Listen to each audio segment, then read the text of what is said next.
வெள்ளக்குதிரை திரைப்படத்தினுடைய இசை வெளியீட்டு விழாவுக்கு வந்திருக்கோம்.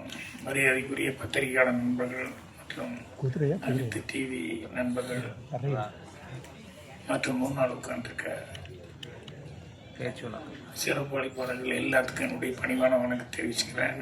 அதே மாதிரி மேடையில் கூடிய என்னுடைய மரியாதைக்குரிய சகபாடிகள் எல்லாத்துக்கும் என்னுடைய அவங்களுக்கு என்னுடைய வணக்கத்தை தெரிவிச்சுக்கிறேன். இந்த 1970 77க்குள்ள எத்தனை சினிமா கம்பெனி இருக்குமோ அத்தனை சினிமா கம்பெனியும் ஏறி இறங்கி என்எஃப்டிசி மாதிரி அந்த மாதிரி இடங்களுக்கெல்லாம் ஏறி இறங்கி எவ்வளவு கஷ்டப்பட முடியுமோ அவ்வளோலாம் கஷ்டப்பட்டு தான் அப்புறம் 16 வயதுல சான்ஸ் கிடைச்சி படம் எடுத்தாரு.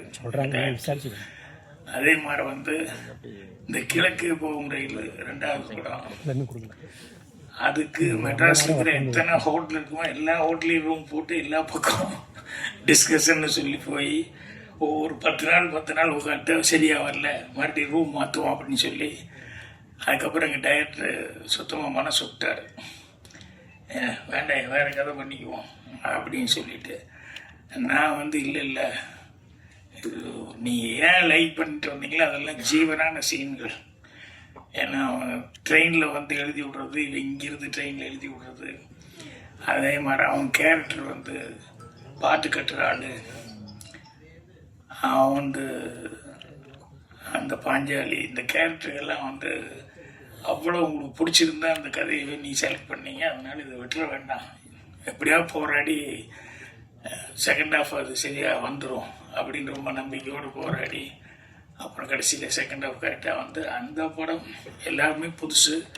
ஆனால் அந்த படம் சில்வர் ஜூப்ளியெல்லாம் தாண்டி பல ஊர்களுக்கு போயிருந்தோம். எதுக்குன்னா இதெல்லாம் நம்ம ஹரிஷ் ஓரி இவருடைய கஷ்டங்கள், அவர் என்னென்னலாம் 13 வருஷமாக இந்த கூத்துப்பற்றையில் மட்டுமே ஒரு முயற்சி பண்ணிக்கிட்டு இருந்து நடிக்கிறது ஒன்றுக்காகவே ஊர்லேருந்து என்னென்ன சிரமப்படணுமோ அத்தனை சிரமம் பட்டு இன்னைக்கு இந்த வெள்ளக்குதிரை இந்த படத்து மூலமாக எல்லாத்துக்கும் தெரியல வந்திருக்கு. அவரை பற்றி நம்ம விதார்த்து பேசும்போது ரொம்ப அழகாக பேசிட்டு இருந்தார். அட்ரஸும் கொடுத்துட்டு போயிருக்கல, அவருடைய வீட்டு அட்ரஸ் கொடுத்துருந்தா புதுசாக அசிஸ்டன்ட் எடுத்து வர்றவங்கலாம் இந்த சான்ஸ் தேடி வர்றவங்க மெல்ல அவருடைய வீட்டுக்கு போய் ஒரு ப்ரெசன்ஸ் போட்டு ஒரு குட் மார்னிங் சொல்லிட்டு போவாங்க, சீக்கிரமே சான்ஸ் கிடைக்கும். ஆனால் சில பேருக்கு அந்த ராசி உண்டு அந்த மாதிரி. அப்புறம் இன்னொன்று என்னென்னா, இந்த கொஞ்ச நாளைக்கு முன்னால் நம்ம டைரக்டர் வசந்தபாலன், அவர் நார்த் டைரக்டர் தான் குருதத்து. ஆனால் அவருக்கு வசந்தபாலன் அவர் ஒரு மலர் போட்டு இங்கே அவருடைய நண்பர்கள் எல்லாம் சேர்ந்து ஒரு விழா நடத்தினாங்க. ஏன்னா அவ்வளோ நல்ல டைரக்டர் அப்படின்னு சொல்லி அதில் போய் நான் கலந்துக்கும் போது தான் எனக்கு அந்த குருதத்து அவருடைய ஹிஸ்ட்ரி, அதுக்கப்புறம் சத்யஜித் ரே, மிருனாள் சென், இந்த மாதிரி டைரக்டர்ஸ் எல்லாருமே அவங்களுடைய படங்களை பற்றி அதெல்லாம் சொல்லும்போது தான் இதெல்லாம் நம்ம மிஸ் பண்ணிட்டோமே, இனிமேலாவது பார்க்கணும் அப்படின்னு சொல்லிட்டு எனக்கு கேள்விப்பட்டுகிட்டே இருந்த மொழிய அவங்க கதைகளை பற்றி சொல்லுவாங்க ஒழிய அதிகமாக உள்ளே போய் ரொம்ப அவங்கெல்லாம் இன்வால்வ் ஆகி பேசின அளவுக்கு நம்ம பார்க்கலையே அப்படின்னு சொல்லிட்டு அது மேலே ஒரு சின்ன பிடித்தமே வந்தது. அது மாதிரி இந்த ஓரி 13 வருஷம் இந்த கூத்துப்பற்றையில் போய் இத்தனை வருஷம் கஷ்டப்பட்டுருக்காங்க, அதையும் கொஞ்சம் நம்ம பார்க்கணும், அந்த கூத்துப்பற்றை என்ன அப்படிங்கிறது அப்படின்னு. அவர் எவ்வளோ தூரம் கஷ்டப்பட்டுருக்காருன்னு கூத்துப்பற்றையில் நானும் செல்வமணி சிரிச்சுக்கிட்டு அவர் இங்கே சாஷ்டாங்கமாக இருந்தார். ஓ இப்படியெல்லாம் ட்ரைனிங் கொடுக்குறாங்களா அப்படின்னு சொல்லி. அது சரி, இருந்தாலும் இந்த அளவுக்கு சாஷ்டாங்கமாங்கிறது எனக்கு தெரிஞ்ச பெரிய நன்றிங்கிறது நம்ம ஏவிஎம் சரவணன் சார் தான் நல்லா, அதுதான் எல்லாருக்கும் ஃபேமஸ். அதுக்கு அடுத்தபடியும் உங்களுக்கு தான் இவ்வளோ பெரிய இது. அதனால் அவர் இதாட்டு சொல்லிட்டு போனதுலேயே நிறைய விஷயங்கள் அவர் சொன்னார். உங்களுடைய கேரக்டர் என்ன, உங்களுக்கு நீட்டாக இருக்கிறது பிடிக்கும் அப்படி இப்படிங்கிற மாதிரி. அதெல்லாம் பெரிய ப்ளஸ் பாயிண்ட்டு. உங்களுக்கு அது எல்லா விதத்துலையும் இனிமேல் ஹெல்ப்பாக இருக்க போகுது. அதுக்கு என்னுடைய வாழ்த்துக்களை தெரிவிச்சுக்கிறேன். ஏன்னா அந்த இடத்துக்கு போகிறதுக்கு ரூட்டே இல்லை இவங்க போன காலத்தில். ஆனால் அந்த 13 கிலோமீட்டர் வந்து கிட்டத்தட்ட ஒரு 5-6 தடவை ஏறி இறங்கியிருக்காங்க. கேமராமேன்லேருந்து எல்லாருமே, டைரக்டர்லேருந்து எல்லாருமே ஏறி இறங்கியிருக்காங்க. ஸோ அந்த அளவுக்கு சிரத்தை எடுத்துட்டு, ஏன்னா இந்த திங்ஸ் எல்லாம் எடுத்துகிட்டு போகிறது, ட்ராக்கு இதெல்லாம் வேணும் அப்படின்னு தூக்கிட்டு போகிறதுங்கிறது வந்து ஆளுகளை வச்சு அதை வச்சு இதை வச்சுன்னு எடுத்துகிட்டு போகிறதுங்கிறது ஒரு சலிப்பான விஷயமாகி போகும்.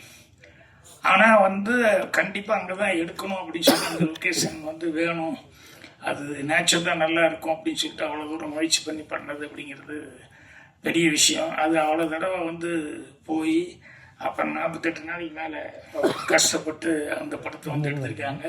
அது அந்த ஊரில் இருக்கிறவங்களே நிறைய பேர் அவங்கள மட்டுமே வச்சுக்கிட்டு, நம்ம ஊரில் ஒன்று பாருங்க, எப்பவுமே சாமி நம்மளை காப்பாற்றுன்னு நினச்சிட்டு சொல்லிட்டு இருப்போம். ஆனால் உண்மையில் நம்ம தான் சாமியை காப்பாற்றிட்டு இருக்கோம். இருக்கிறதே 30-40 வீடு தான் அப்படின்னாங்க. ஆனால் அவ்வளவு கஷ்டமான ஒரு இடத்துல வந்து ஒரு கோயில் ஒன்று எவ்வளோ பிரமாதமாக கட்டியிருக்காங்க பாருங்க, ஹில்லு மேலே எப்படி செலவு பண்ணி கட்டியிருக்காங்க பாருங்க. அதனால நம்ம தான் சாமியை காப்பாற்றிட்டு இருக்கோம். உங்களையும் சாமி கண்டிப்பாக காப்பாற்றுவார் இந்த படத்திலிருந்து. அதே மாதிரி டைரக்டர், எங்கள் டைரக்டரோட நாங்கள் வந்து டெல்லிக்கு போனப்போ ஃபெஸ்டிவலில் அந்த நானும் ஜூரியாக இருந்தேன், எங்கள் டைரக்டர் தான் ஹெட்டாக இருந்து படங்கள் எல்லாம் பார்த்து செலக்ட் பண்ணோம். அப்போ எதோ படங்கள்லாம் வந்துட்டுருக்கு, கரெக்டான தமிழ் படம் வந்து வரல. எங்களுக்கு ஒரே அப்செட். டெய்லி போய் பார்க்குறோம், அதை பற்றி அந்த ஊருக்காரங்க அவங்க எல்லாம் பேசுகிறாங்க, பிடிக்கிறாங்க, நாங்கள் பேய் மொழி முடிச்சுட்டு உட்காந்துருக்கோம்.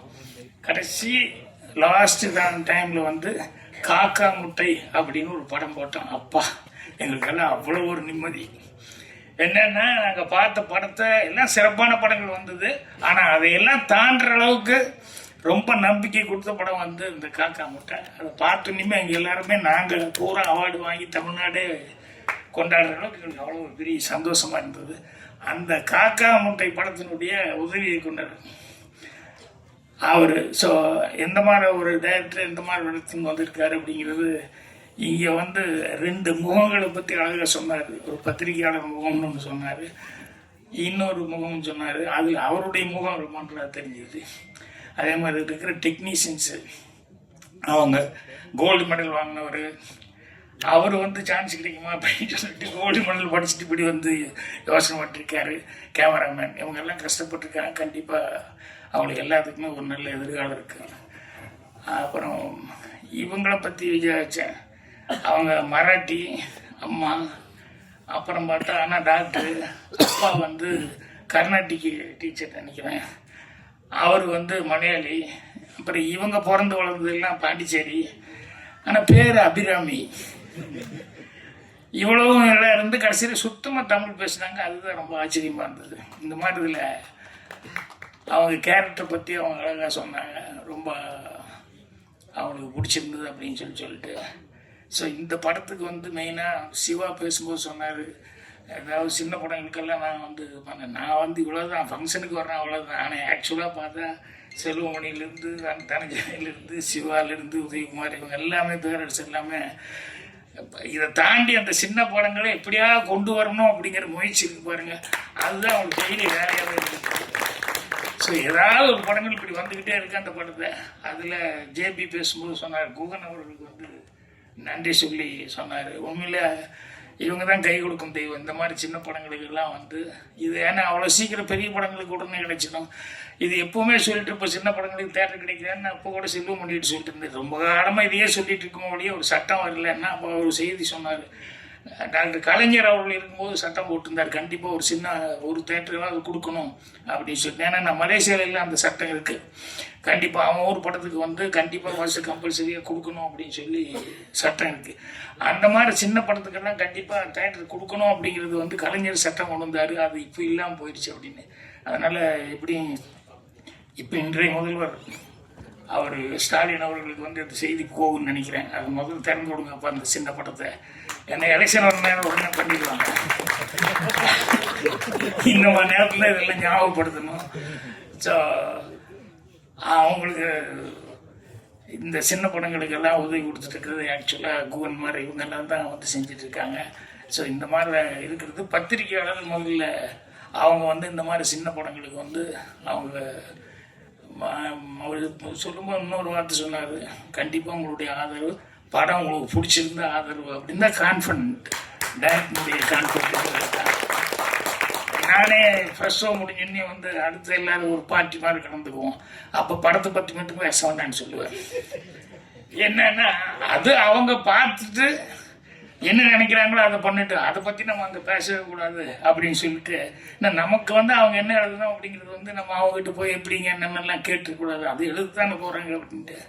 அந்த மாதிரி அந்த டைரக்டர் வந்து அவர் கான்டென்ட்டாக சொல்லி சொன்னார். ஸோ ஓரி அவர்கள் கஷ்டப்பட்டதுக்கும் இந்த டீமுடைய மொத்த கஷ்டத்துக்கும் வந்து கண்டிப்பாக ஒரு நல்ல பலன் இருக்கும். அதனால் மீண்டும் உங்கள் படம் வந்து ஃபங்க்ஷன் பண்ணணும், அந்த ஃபங்க்ஷனில் வந்து கலந்துக்கணும்னு நினைக்கிறேன். தொகுப்பாளனி பிஆர்ஓ எல்லாருக்கும் என்னுடைய வாழ்த்துக்கள் தெரிவிச்சுக்கிறேன். எங்கள் டைரக்டர் நான் சொன்னேன், அவருக்கு வந்து இன்றைக்கி வெற்றிமாறன் அவர்கள் வந்து ஒரு அது என்னது பண்ணுறதையா கிளாஸ் எனக்கு அவன் இங்கிலீஷ் வர மாட்டேங்குது. சாதாரண ஒர்க் ஷாப் அது இதுன்னு சொல்லுவாங்க இல்லையா, அந்த மாதிரி ஒரு நல்ல ஒரு விஷயத்த வந்து பண்ணிக்கிட்டு இருக்காரு. ஏற்கனவே அவர் குருநாதர் பாலு மகேந்திர சாருக்கு பண்ணார், இப்போ ஏன் குருநாதருக்கு வந்து பண்ணிக்கிட்டு இருக்காரு.